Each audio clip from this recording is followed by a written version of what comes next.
그런 이제 잘했다고 생각되고 그 얘기 때문에 우리 선수들이 이겼다기보다는 우리 선수들이 이번에는 선수들끼리도 미팅을 하고 뭔가 해보자는 그런. Yes, mantap! Doa publik terkabul. Tepat pagi ini, PSSI resmi umumkan pelatih baru Timnas Indonesia.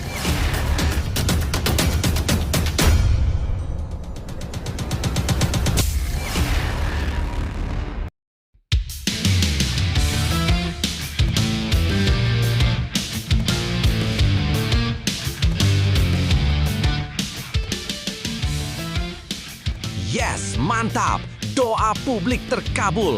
Tepat pagi ini, PSSI resmi umumkan pelatih baru Timnas Indonesia. Sumarji sudah pulang dari Eropa. Nama Shin Tae-yong disebut-sebut. Akhirnya Ketua Umum PSSI Erick Thohir buka suara dan akui khilaf. Begini faktanya, pelatih Eropa terlalu mahal. Benarkah PSSI tunjuk Shin Tae-yong lagi untuk Piala Asia dan Piala AFF? Begini faktanya. Tapi Mimin minta tolong tonton video ini sampai selesai agar tidak ada kesalahpahaman yang terjadi. Dan tak bosan-bosan juga, tolong like dan share video ini ke media sosial kalian agar semua orang tahu apa yang sedang terjadi.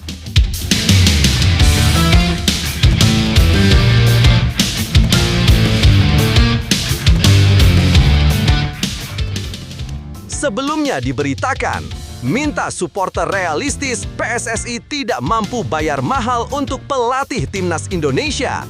PSSI tengah berpacu dengan waktu mencari nahkoda baru untuk Timnas Indonesia setelah berakhirnya kerjasama dengan Patrick Kluivert. Agenda FIFA Matchday yang kosong di bulan November membuat federasi punya ruang lebih luas untuk berburu pelatih.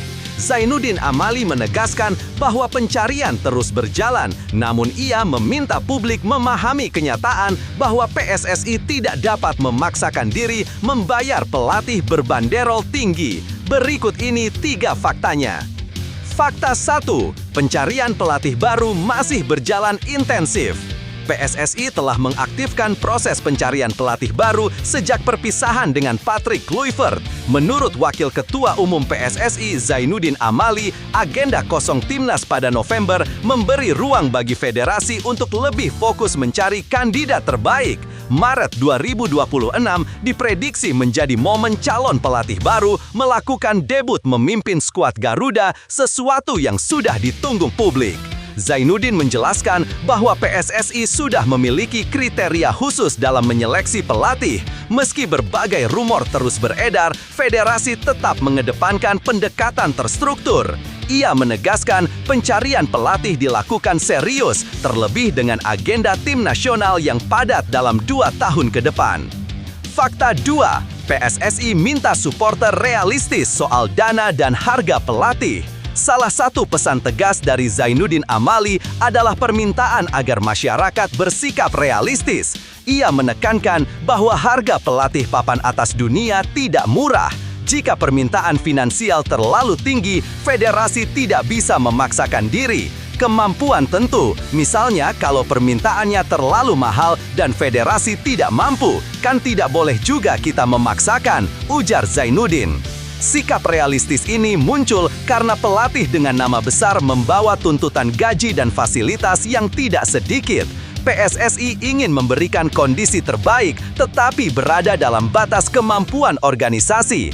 Zainuddin juga menegaskan bahwa keputusan akhir akan dilihat setelah Ketua BTN, Sumarji, kembali dari Eropa untuk melaporkan hasil pembicaraan dengan kandidat.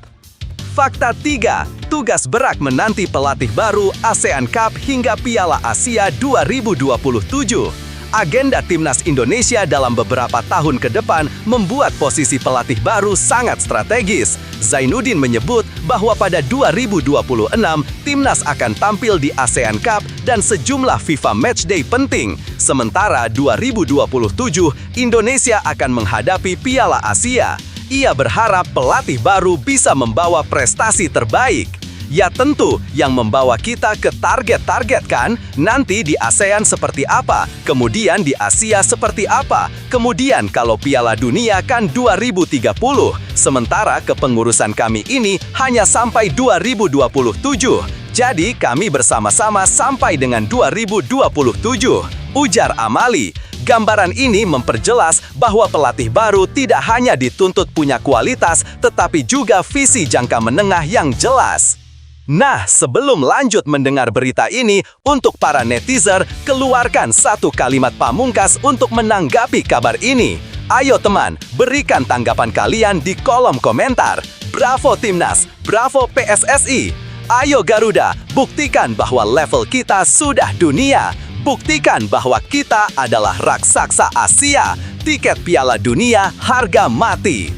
Di sisi lain, jangan lupa juga satu kalimat khusus untuk Erick Thohir CS yang sedang berusaha keras memajukan sepak bola Indonesia. Silahkan tulis di kolom komentar. Ayo terbang tinggi Garuda. Mari kita lanjut teman-teman.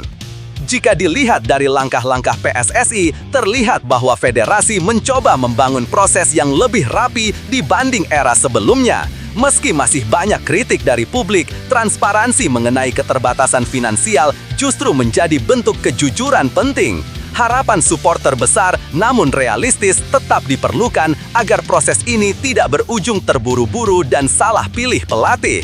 Lebih lanjut, perjalanan panjang Timnas Indonesia memang selalu penuh pasang surut, namun kondisi ini bisa menjadi titik awal perubahan. Selama PSSI konsisten mencari pelatih yang tepat dan memberi dukungan penuh, peluang untuk bangkit tetap terbuka lebar.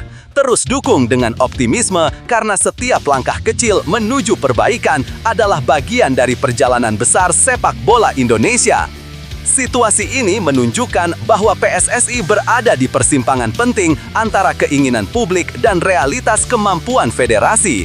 Di satu sisi, supporter Indonesia selalu berharap hadirnya pelatih kelas dunia yang bisa membawa timnas melompat jauh ke level lebih tinggi. Namun di sisi lain, PSSI perlu berhitung cermat agar tidak mengulang kesalahan masa lalu ketika memilih pelatih tanpa mempertimbangkan faktor finansial dan kesiapan struktur pendukung.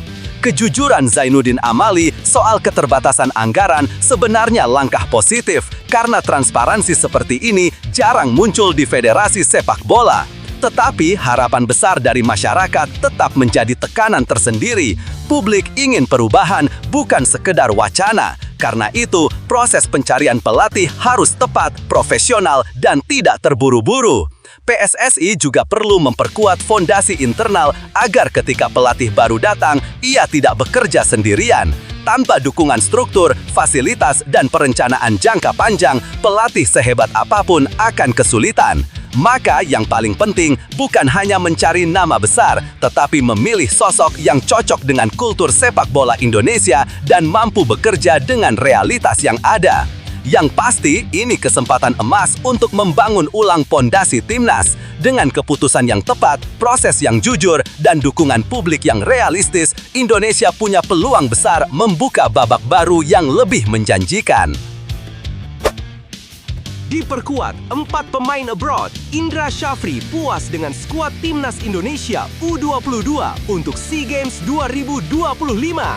Sebelumnya diberitakan, skuad Timnas Indonesia U22 akhirnya final. Indra Syafri lega, 4 pemain abroad siap tempur di SEA Games 2025. Ini 3 faktanya. SEA Games 2025 di Thailand tinggal menghitung waktu dan Timnas Indonesia U22 akhirnya mengunci komposisi akhir skuadnya. Setelah pemusatan latihan panjang, uji coba ketat, serta proses seleksi yang berlangsung dalam tekanan waktu, pelatih Indra Syafri menyatakan bahwa skuadnya sudah matang menghadapi turnamen. Berikut ini 3 faktanya. 1. 4 pemain diaspora jadi tulang punggung baru Garuda Muda. Indra Syafri memastikan kehadiran 4 pemain yang berkarir di luar negeri sebagai bagian dari 23 pemain final. Mereka adalah Ivar Jenner dari Jong Utrecht, Mauro Zylstra dari FC Volendam, Dion Marks dari NEC Nijmegen U21, dan Marcelino Ferdinand yang kini memperkuat AS Trencin. Kehadiran mereka disebut Indra sebagai angin segar di tengah persiapan yang padat. Pelatih asal Sumatera Barat itu menyampaikan rasa syukur atas rampungnya TC sekaligus finalisasi skuad.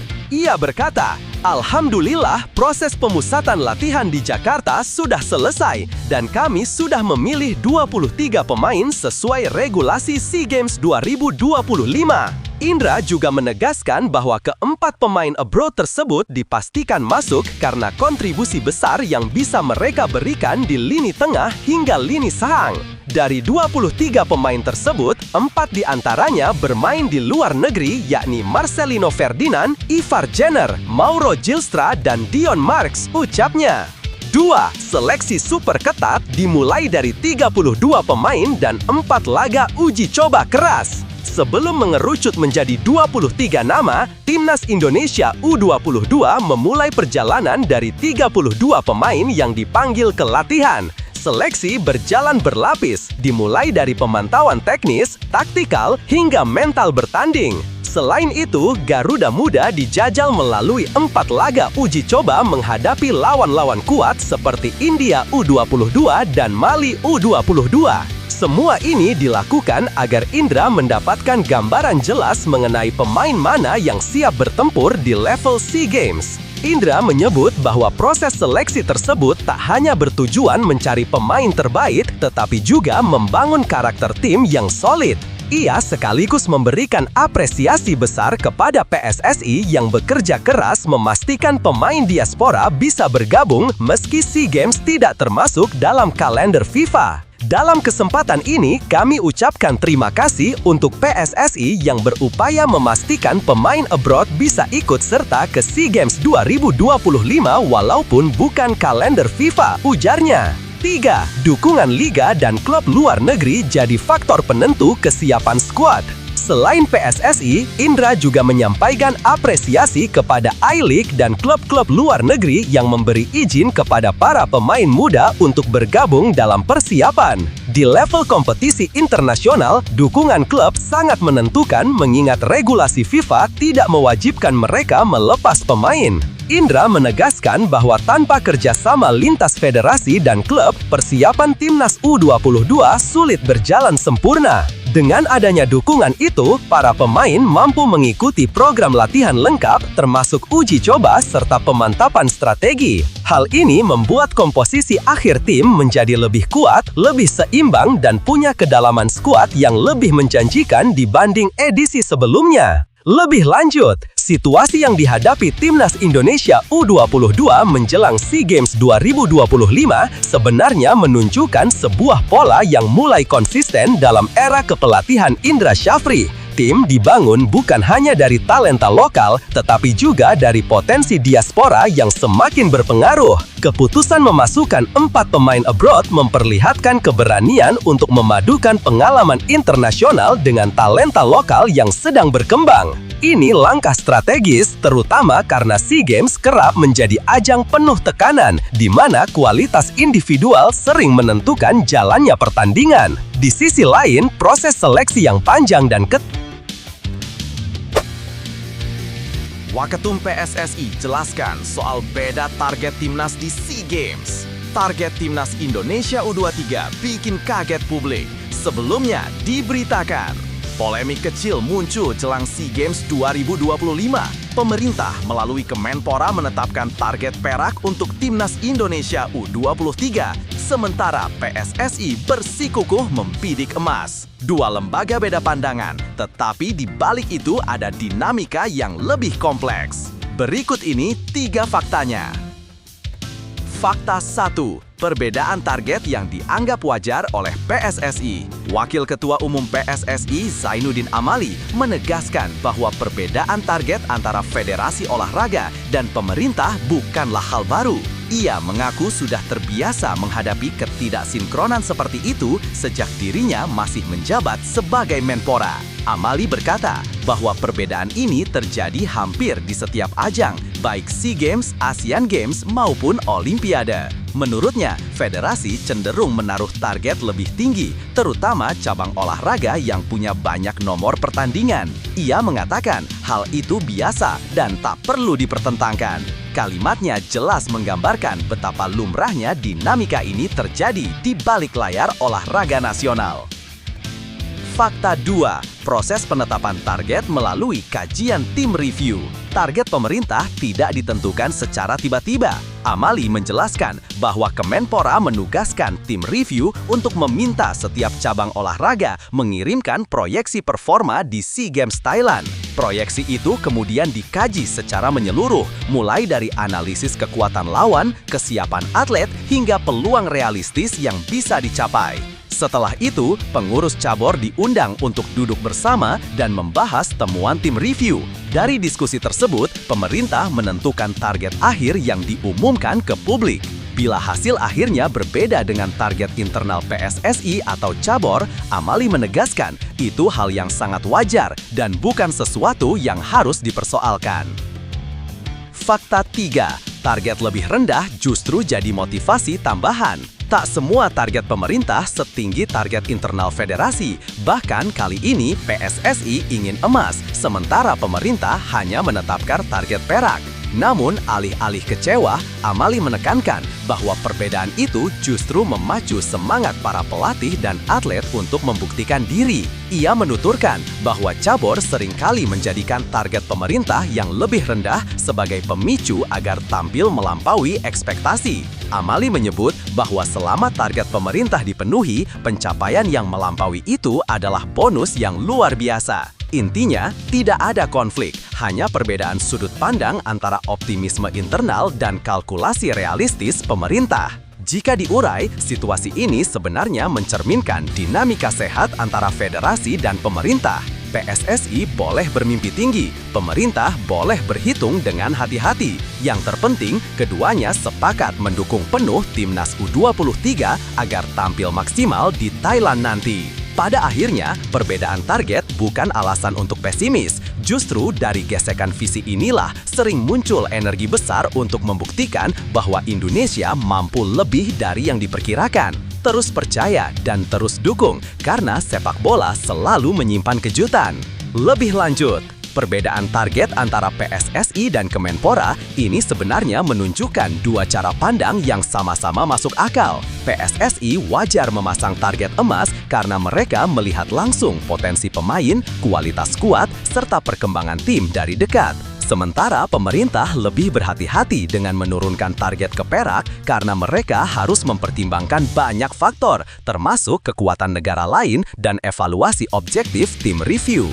Situasi seperti ini justru memperlihatkan bahwa ekosistem olahraga Indonesia sedang berada di jalur yang lebih profesional. Adanya diskusi, proyeksi, dan kajian membuat target tidak asal optimistis, tetapi juga tidak menutup ambisi besar. Kombinasi keduanya bisa menjadi dinamika positif selama tidak berubah menjadi polemik berkepanjangan. Yang penting, baik PSSI maupun PSSI tetap satu tujuan. Selama komunikasi mereka selaras, perbedaan angka target hanya soal strategi, bukan pertentangan. Perbedaan target bukan alasan untuk meragukan kekuatan timnas. Justru ini ruang untuk menunjukkan bahwa Indonesia mampu melampaui batasan apapun. Kadang ambisi besar lahir dari situasi yang tampak bertolak belakang. Ketika satu pihak memasang mimpi tinggi dan pihak lain memberi tantangan realistis, para pemain bisa menjadikan itu bahan bakar untuk tampil lebih berani, lebih fokus, dan lebih lapar kemenangan. Ingat, sejarah prestasi sering tercipta dari tekanan seperti ini. Setiap kritik, setiap keraguan, setiap target yang dianggap terlalu rendah bisa berubah menjadi energi yang mendorong tim bekerja lebih keras. Selama ada kemauan, disiplin, dan keyakinan, emas bukan cuma target, tapi tujuan yang bisa digenggam. Timnas sudah berkali-kali membuktikan bahwa mereka selalu bangkit di momen penting. Kini tinggal bagaimana mereka mengubah ekspektasi menjadi bukti di lapangan. Terus percaya, terus dukung, dan bersiaplah untuk kejutan terbaik. live sore hari. Ini jadwal siaran langsung Timnas Indonesia U22 versus Timnas Filipina U22 di SEA Games 2025. Live sore ini bakal panas. Sebelumnya diberitakan, Timnas Indonesia U22 resmi menyiapkan skuad terbaiknya jelang duel perdana di SEA Games 2025. Laga melawan Filipina U22 menjadi pintu awal perjuangan Garuda Muda mempertahankan medali emas. Dan berikut ini 3 faktanya. 3 fakta utama jelang laga Timnas Indonesia U22 versus Filipina U22. Skuad terbaik Indra Syafri sudah final. Pemusatan latihan panjang sejak awal Oktober akhirnya mengerucut pada 23 pemain pilihan. Dari total 32 nama yang dipanggil, proses pemilihan berlangsung melalui 4 uji coba dan pengamatan intensif terhadap performa pemain di klub masing-masing. Skuad ini disebut sebagai komposisi paling siap untuk menghadapi tekanan turnamen. Indra Syafri menegaskan bahwa seluruh proses berjalan mulus dan memuaskan. Ia mengatakan, "Alhamdulillah proses pemusatan latihan di Jakarta sudah selesai dan kami sudah memilih 23 pemain sesuai regulasi SEA Games 2025. 4 pemain diaspora juga menjadi kekuatan tambahan yang signifikan. Ivar Jenner, Mauro Zylstra, Dion Marks, dan Marcelino Ferdinand. Keempatnya datang dengan pengalaman kompetisi Eropa dan dinilai bisa mengangkat kualitas permainan Indonesia." 8 pemain dicoret lewat evaluasi ketat. Perjalanan menuju daftar akhir tentu tidak mudah. Indra Syafri dan tim pelatih harus merelakan 8 pemain keluar dari daftar final. Arkan Fikri, Brandon Scheunemann, Mikael Tata, Alvarezi Buffon, Wigi Pratama, Rifki Raifarandi, Ricky Pratama, dan Ikram Al-Ghifari. Keputusan ini sempat menjadi sorotan karena beberapa nama memiliki performa impresif di klub. Namun Indra memastikan bahwa tidak ada keputusan yang diambil secara instan. Ia menjelaskan, keputusan ini diambil setelah evaluasi matang berdasarkan data-data yang ada selama pemusatan latihan bulan Oktober dan November, serta pengamatan pemain saat bermain di Super League yang dilakukan bersama staf pelatih dan tim performance. Evaluasi berbasis data inilah yang membuat susunan skuad dianggap paling objektif dan kompetitif untuk bertarung di turnamen. Di akhir proses seleksi, Indra juga menyampaikan apresiasinya kepada PSSI serta pihak liga dan klub yang membantu memastikan pemain abroad dapat bergabung meski SEA Games bukan agenda resmi FIFA. Kick-off penentu dimulai hari Senin sore. Laga pertama Indonesia U22 di Grup C akan berlangsung pada Senin 8 Desember 2025 pukul 16.00 WIB. Pertandingan tersaji secara langsung melalui TV nasional, sehingga publik bisa menyaksikan langsung gebrakan perdana Garuda Muda di SEA Games 2025. Laga ini dianggap sangat penting untuk memetakan peluang Indonesia mempertahankan medali emas. Pertandingan melawan Filipina U22 juga menjadi tolak ukur awal apakah komposisi 23 pemilihan Indra benar-benar mampu menunjukkan dominasi sejak fase grup. Suasana optimis menyelimuti tim, sementara dukungan masyarakat Indonesia diharapkan kembali menjadi energi tambahan seperti edisi-edisi sebelumnya. Jadwal siaran langsung, Senin 8 Desember 2025 pukul 16.00 WIB, live TV nasional. Lebih lanjut, situasi jelang pertandingan perdana ini memperlihatkan bahwa Timnas Indonesia U22 berada dalam fase yang sangat terkontrol dan terukur. Keputusan-keputusan yang diambil Indra Syafri menunjukkan bahwa tim ini tidak hanya mengandalkan talenta, tetapi juga analisis dan disiplin proses. Kehadiran 4 pemain diaspora menambah dinamika positif sekaligus meningkatkan standar permainan yang diharapkan.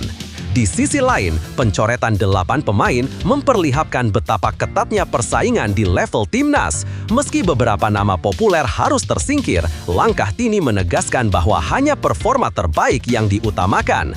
Ini menciptakan pesan kuat bahwa mental dan konsistensi menjadi kunci bagi siapapun yang ingin bertahan di skuad utama. Menjelang laga kontra Filipina U22, suasana optimis namun penuh kewaspadaan terasa seimbang. Indonesia akan masuk lapangan bukan sebagai tim yang mencari jati diri, melainkan sebagai juara bertahan yang ingin menunjukkan kelas sejak menit pertama. Energi publik dan ekspektasi besar mungkin menjadi tekanan, tetapi bisa berubah menjadi dorongan luar biasa bila pemain mampu mengelolanya dengan baik. Garuda Muda kini tinggal selangkah lagi untuk membuktikan apakah seluruh persiapan panjang itu akan terbayar pada panggung SEA Games 2025. Setiap perjalanan besar selalu dimulai dari satu langkah pertama, dan bagi Garuda Muda, langkah itu ada di depan mata. Inilah momen untuk menunjukkan bahwa kerja keras berbulan-bulan bukan sekedar rutinitas, tetapi fondasi dari sesuatu yang jauh lebih besar, kebanggaan bangsa. Ingat bahwa tekanan adalah tanda bahwa Anda sedang melakukan sesuatu yang berarti. Setiap sorotan, kritik, dan ekspektasi adalah bukti bahwa orang percaya Anda mampu. Saat peluit pertama berbunyi, tinggalkan semua keraguan. Yang tersisa hanyalah keberanian, disiplin, dan rasa percaya pada kemampuan sendiri.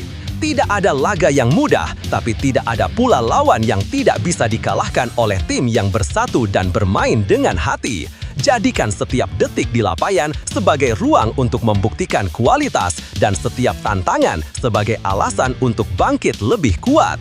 Garuda Muda, terbanglah setinggi mungkin. Bangsa ada di belakang kalian dan kemenangan selalu dimulai dari keyakinan bahwa kalian pantas mendapatkannya.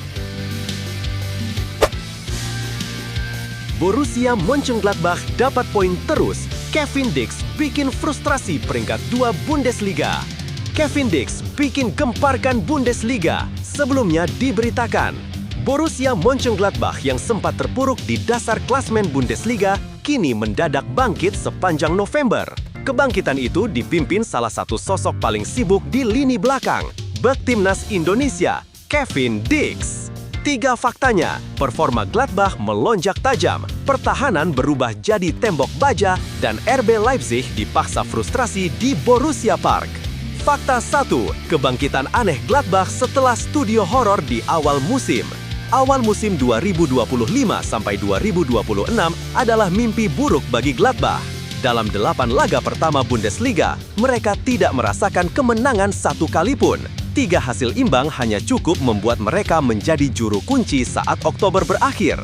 Di tengah keterpurukan itu, manajemen mengambil keputusan besar dengan memecat Gerardo Seoane dan menunjuk Eugen Polanski sebagai pelatih baru. Pergantian tersebut sempat diragukan, tetapi November membuktikan bahwa Gladbach memilih tepat. Mereka mencatat 3 kemenangan beruntun, mencetak total 10 gol dan merangkak ke papan tengah. Polanski menegaskan bahwa perubahan terbesar ada pada mentalitas. Ia menyebut para pemain menunjukkan energi berbeda sejak awal November dan bertarung dengan cara yang seharusnya dilakukan sejak awal musim. Fakta 2, tembok baja bernama Kevin Dix dan revolusi lini belakang. Perbaikan paling mencolok terjadi di pertahanan. Trio Kevin Dix, Nico Elvedi, dan Joe Scully berubah menjadi tembok kokoh yang membuat lawan seperti mentok di dinding. Sepanjang 3 kemenangan beruntun, Gladbach mencatat 2 clean sheet dan hanya kebobolan 1 gol saat mengalahkan St. Pauli 4-0, Köln 3-1, dan Heidenheim 3-0.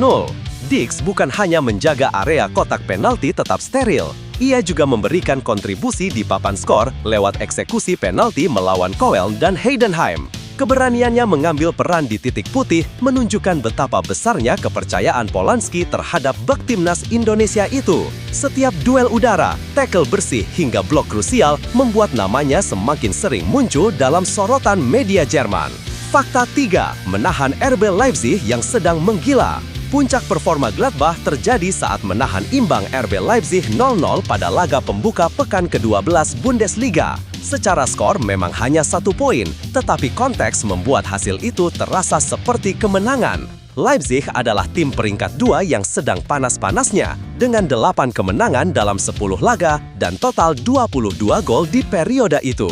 Namun di Borussia Park, ketajaman Leipzig hilang arah. Mereka melemparkan 17 tembakan, tetapi hanya 3 yang tepat sasaran.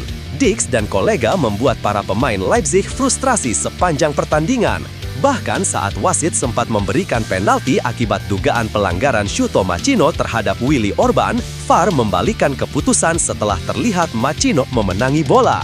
Gladbach bahkan sempat mencetak gol lewat Frank Honorat tetapi dianulir karena offside.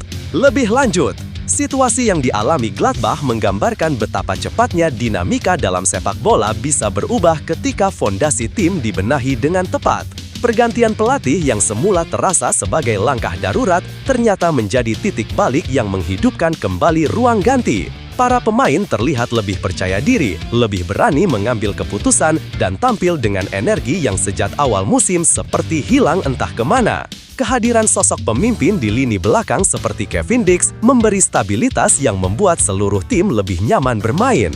Kebangkitan ini bukan kebetulan, tetapi hasil dari respon cepat, adaptasi taktik, serta kerja kolektif yang akhirnya menemukan bentuk terbaiknya. Kisah kebangkitan Gladbach menunjukkan bahwa setiap perjalanan, betapa terjalnya, selalu menyimpan peluang untuk berubah selama kita tidak menyerah. Bahkan ketika berada di posisi terbawah sekalipun, langkah kecil yang konsisten bisa membuka jalan menuju momentum besar. Seperti para pemain Gladbach, keberanian mengambil keputusan baru, menerima perubahan, dan bekerja lebih keras menjadi kunci untuk bangkit. Apapun tantangan yang sedang kamu hadapi, ingat bahwa kondisi buruk bukan akhir, hanya bagian dari proses menuju versi terbaik dari dirimu. Terus melangkah karena kebangkitan sering datang pada saat yang paling tidak terduga.